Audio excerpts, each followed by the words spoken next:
Assalamualaikum warahmatullahi wabarakatuh. Saya M. Syaiful Arif ingin menjelaskan tentang ijtihad usul fiqh 2. Mengenai ijtihad. Definisi ijtihad.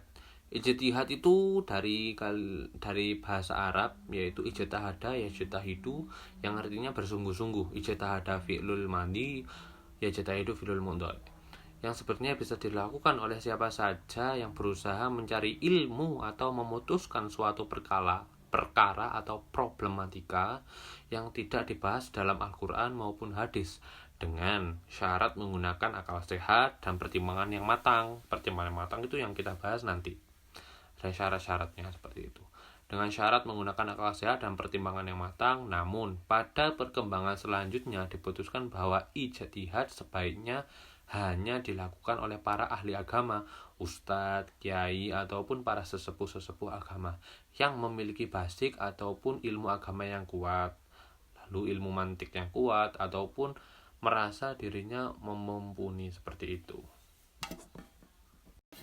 Syarat ijtihad yaitu memiliki pengetahuan yang luas mengenai Al-Quran ataupun As-Sunnah, seperti itu. Jadi seseorang yang ingin berijtihad harus memiliki yang namanya ilmu dan wawasan yang luas, seperti itu. Lalu yang kedua, mempunyai ilmu yang cukup tentang hadis, utamanya mengenai hukum dan sumber-sumber hukum, sejarah, serta yang berkaitan suatu hadis dengan nas-nas Quran, seperti itu. Lalu menguasai materi dari pokok yang hukumnya sudah disepakati, ijma para sahabat atau 2 generasi setelah sahabat, atau bisa disebut dengan ulama salaf. Lalu memiliki wawasan yang luas mengenai qiyas, sekaligus bisa menggunakan wawasan tersebut dalam melaksanakan istinbat hukum. Lalu menguasai dasar-dasar dalam ilmu agama atau ilmu usuluddin, ilmu logika atau mantik atau nahwu atau shorof dan balaghah, seperti itu dengan sempurna. Dikarenakan seorang yang berijtihad harus memiliki ilmu yang mumpuni untuk suatu masalah tersebut.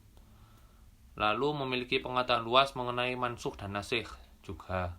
Lalu memiliki pengetahuan luas mengenai mansukh, nasikh, juga tentang asbabun nuzul dari Al-Quran, asbabul wurud dari hadis, sejarah periwayatan hadis, riwayat hadis, dan yang paling penting memahami macam-macam hadis.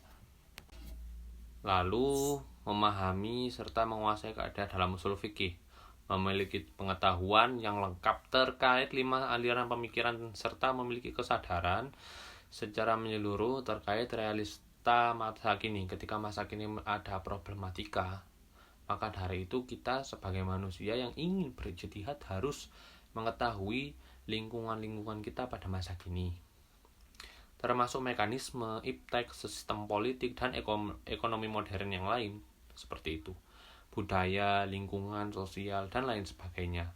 Wajib memiliki sifat adil, amanah, takwah, saleh, disiplin, dan mengenal manusia serta alam yang ada di sekitarnya, seperti itu. Lalu ruang lingkup ijtihad. Ruang lingkup ijtihad adalah hukum atau penalaran yang tidak ditetapkan secara jelas dan qot'i, baik periwayatnya maupun artinya. Ruang lingkup ijtihad ialah furu' dan donlah, yaitu masalah-masalah yang tidak ditentukan secara pasti oleh nas Al-Quran dan hadis, seperti itu.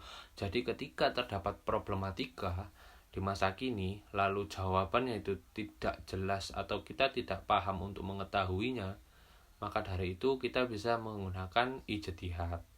Ijtihad pun banyak, dan ijtihad pun memiliki beberapa syarat yang harus kita penuhi, seperti itu. Syarat-syarat tersebut ya yang saya jelaskan tadi. Ketika seseorang berijtihad dan tidak melengkapi syarat-syarat tersebut, maka dari itu bisa jadi ijtihad yang dia lakukan salah, ijtihad yang dia lakukan menggok dari jalannya, seperti itu. Ini pembahasan dari saya.